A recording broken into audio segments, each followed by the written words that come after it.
Bajo el sol inclemente del desierto egipcio, donde el tiempo parece haberse detenido entre las dunas que guardan secretos milenarios, se produjo en el siglo XX un hallazgo que haría tambalear los cimientos de la institución religiosa más poderosa de la historia.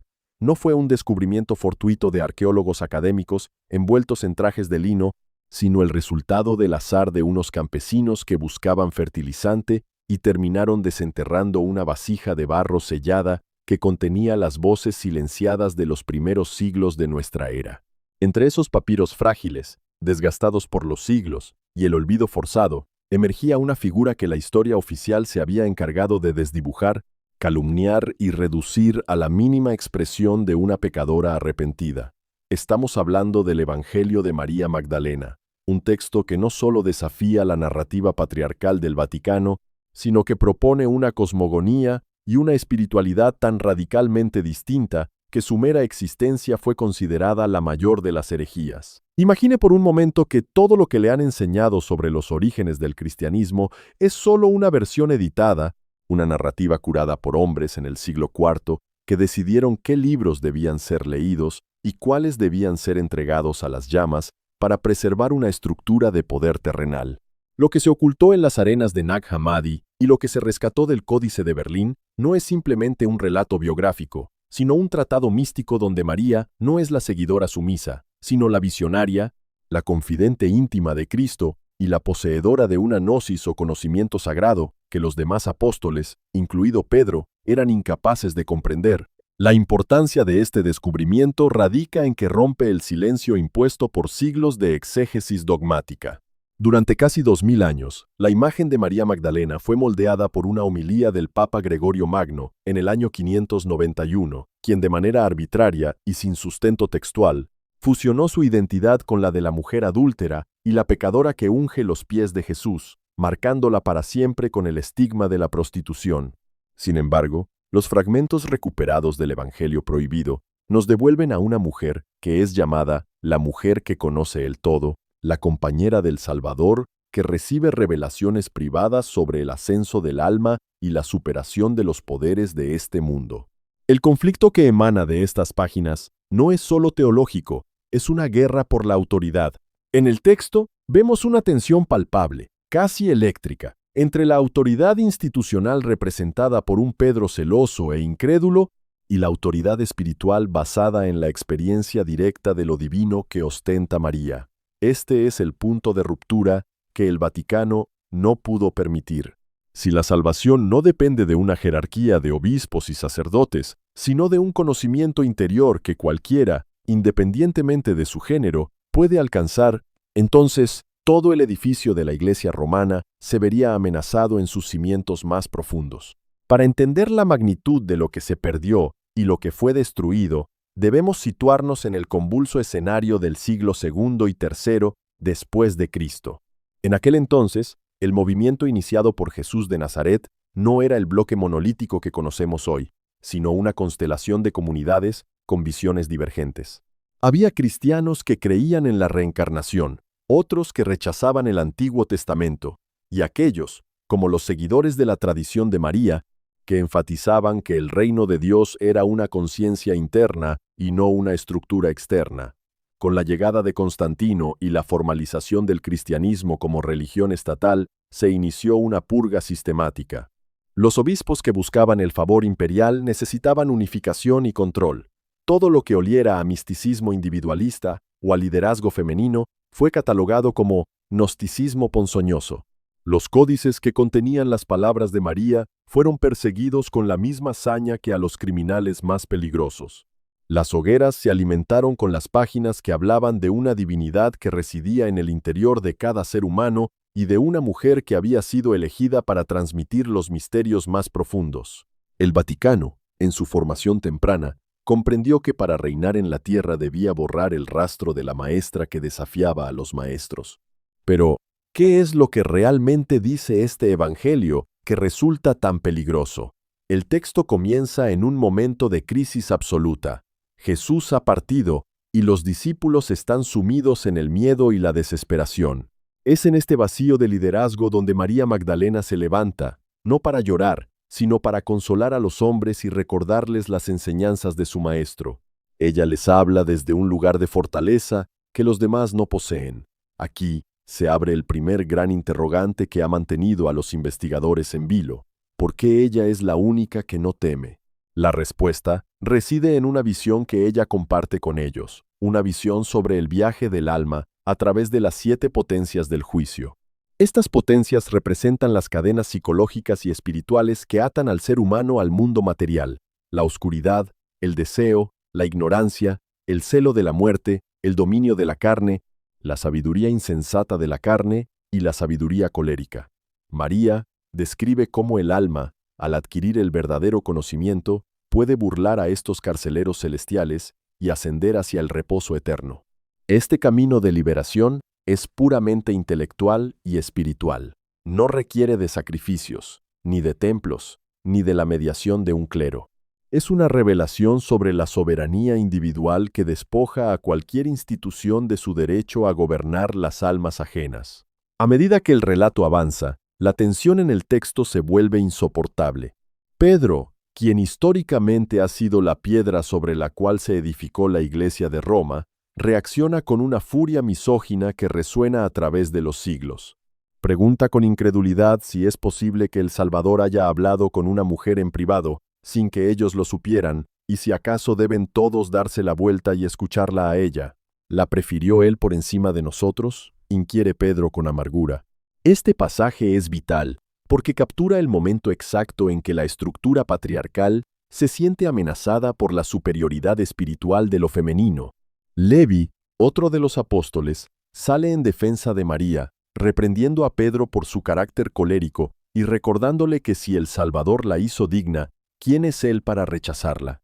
Este diálogo no es solo una anécdota antigua, es el reflejo de una batalla cultural y teológica que duraría milenios. Al destruir o intentar destruir este evangelio, el Vaticano no solo eliminó un libro, sino que intentó extirpar la posibilidad de que la mujer ocupara un lugar de igualdad o preeminencia en la jerarquía espiritual del cristianismo. La reconstrucción de este rompecabezas histórico ha sido una labor titánica de décadas. El Códice de Berlín, donde se encuentra la versión más completa de este evangelio, carece de varias páginas fundamentales, curiosamente aquellas que detallan con mayor precisión las instrucciones de Jesús a María. Es imposible no preguntarse si esas páginas fueron arrancadas por accidente o si fueron víctimas de una censura deliberada antes de que el manuscrito fuera ocultado. La ausencia de estos folios crea un vacío, un open loop que invita a la especulación más profunda. ¿Qué secretos sobre la naturaleza humana y la divinidad eran tan potentes que debían ser arrancados físicamente del papiro? Lo que queda, sin embargo, es suficiente para entender que María Magdalena era la apóstol de los apóstoles, un título que incluso la Iglesia tuvo que reconocer tímidamente siglos después, pero despojándolo de todo su contenido subversivo. La revelación que el Vaticano intentó destruir es que el mensaje original de Cristo no era de sumisión a una doctrina, sino de despertar a una realidad donde el género y la posición social carecen de importancia frente a la pureza del espíritu que ha alcanzado la gnosis.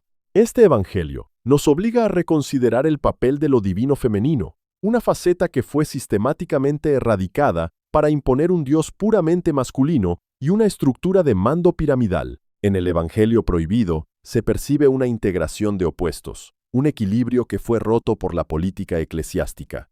Al profundizar en el estudio de estos textos, se descubre que la figura de María Magdalena estaba vinculada a la Sofía, la sabiduría divina personificada, que en las tradiciones gnósticas es la chispa de luz que permite al ser humano reconocer su origen celestial. Al reducirla a una prostituta, la Iglesia no solo atacó a una mujer histórica, sino que intentó castrar la dimensión de sabiduría del alma que ella representaba. Este es el gran fraude histórico, la transformación de la maestra de misterios en un ejemplo de degradación moral y posterior arrepentimiento, una maniobra de marketing teológico destinada a mantener a las mujeres en un estado de perpetua inferioridad y culpa heredada. Pero la verdad tiene una forma persistente de filtrarse a través de las grietas de la censura. Durante la Edad Media, los cátaros y otros grupos considerados heréticos mantenían viva la llama de esta otra tradición, sugiriendo que María Magdalena era la verdadera esposa de Cristo o, al menos, su sucesora espiritual legítima. El Vaticano respondió con cruzadas sangrientas e inquisiciones, quemando no solo libros, sino a miles de personas que se atrevían a sugerir que la autoridad de Roma era una usurpación. La obsesión con destruir cualquier rastro del Evangelio prohibido delata el miedo profundo de la institución. Si el mundo llegara a comprender que el cristianismo primitivo era una vía de iluminación personal liderada por figuras como María, el monopolio de la salvación que el Vaticano ha ostentado por siglos se desvanecería como el humo de las hogueras que ellos mismos encendieron. En el corazón de este conflicto se halla la pregunta sobre la naturaleza de la realidad y la salvación. Mientras que la Iglesia ortodoxa predicaba que la salvación venía a través de la fe en la resurrección física y la obediencia a los obispos, el Evangelio de María Magdalena sostiene que el Salvador ya ha impartido todo lo necesario y que la ley no debe ser una carga impuesta por hombres. No impongáis ninguna ley más allá de lo que yo os he ordenado, ni deis ninguna ley como un legislador, para que no seáis limitados por ella, dice el texto. Estas son palabras revolucionarias. Sugieren un anarquismo espiritual que es absolutamente incompatible con la creación de un Estado religioso centralizado en Roma. El Vaticano destruyó y ocultó porque el mensaje de María es un mensaje de libertad absoluta, un recordatorio de que el Hijo del Hombre está dentro de cada uno y que no se necesita de un papa para acceder a la luz. A medida que avanzamos en esta investigación sobre las revelaciones silenciadas, nos encontramos con un patrón de interrupciones y contradicciones en la historia oficial que solo pueden explicarse mediante una conspiración de silencio. ¿Por qué se tardó tanto en publicar estos textos una vez encontrados? ¿Por qué todavía hay archivos secretos en el Vaticano que permanecen cerrados a los investigadores independientes bajo la excusa de la conservación? La sombra de María Magdalena es larga y su evangelio es la llave que abre una puerta que muchos preferirían que permaneciera cerrada para siempre. Es la puerta que conduce a un cristianismo del corazón, no de la piedra, de la experiencia directa, no del dogma rancio. La gran revelación es que la destrucción no fue total. Los fragmentos que sobrevivieron son como brasas que, al ser sopladas por la curiosidad y la búsqueda de la verdad, pueden volver a encender un fuego que transforme nuestra comprensión de lo sagrado. La conclusión de esta primera parte de nuestro análisis nos deja ante un precipicio de posibilidades. Hemos establecido que la María Magdalena de la Biblia oficial es un constructo literario diseñado para ocultar a la verdadera líder espiritual. Hemos visto que su evangelio fue perseguido porque ofrecía una vía de ascenso del alma que prescindía de la jerarquía eclesiástica. Y lo más importante, hemos comprendido que la batalla por este texto es la batalla por la memoria misma de la humanidad. El Vaticano pudo haber quemado los papiros, pero no pudo erradicar la verdad que estos contenían, una verdad que ahora, en la era de la información, emerge con una fuerza renovada. El clímax de este descubrimiento no es solo el hallazgo de un objeto antiguo, sino el colapso de una mentira milenaria. María Magdalena no era la pecadora a los pies de Cristo, era la mujer que miraba al sol de la verdad de frente, mientras los demás apóstoles aún parpadeaban en la oscuridad de sus propios prejuicios. Si usted ha llegado hasta aquí, es porque siente que la historia que nos contaron tiene piezas faltantes, huecos que han sido rellenados con mitos convenientes para el poder. Lo que hemos explorado es solo la superficie de un océano de secretos que la Iglesia ha intentado drenar sin éxito. La figura de María Magdalena sigue siendo un desafío, un enigma que nos invita a cuestionar cada dogma y cada institución que se interponga entre nosotros y nuestra propia búsqueda de la verdad. Las revelaciones que el Vaticano destruyó están volviendo a la luz, y con ellas la oportunidad de recuperar una espiritualidad que fue robada a la humanidad hace casi 2 milenios. Este es un viaje que apenas comienza, un descenso a las profundidades de la conspiración más exitosa de la historia, donde el premio no es oro, sino la libertad del espíritu. Es fundamental que no dejemos que este conocimiento vuelva a quedar sepultado bajo la indiferencia o el escepticismo cómodo. La historia la escriben los vencedores, pero la verdad la preservan los valientes que se atreven a mirar en las sombras. Lo invito a reflexionar sobre cómo cambiaría su percepción del mundo si aceptara que el mensaje original de una de las religiones más grandes de la Tierra fue deliberadamente alterado para silenciar la voz de una mujer y el camino del autoconocimiento. Este es el momento de despertar, de investigar por cuenta propia y de no conformarse con las versiones masticadas de la realidad. Si desea profundizar más en estos misterios, si quiere conocer los detalles específicos de las visiones de María y cómo éstas se conectan con las tradiciones más antiguas de la sabiduría universal, suscríbase y comparta esta información. El velo se está levantando y solo aquellos que estén dispuestos a ver, verán. Comente qué parte de esta historia le parece la más reveladora y prepárese para lo que vendrá, porque las arenas del desierto aún tienen mucho que decir y las bibliotecas ocultas no podrán guardar sus secretos para siempre.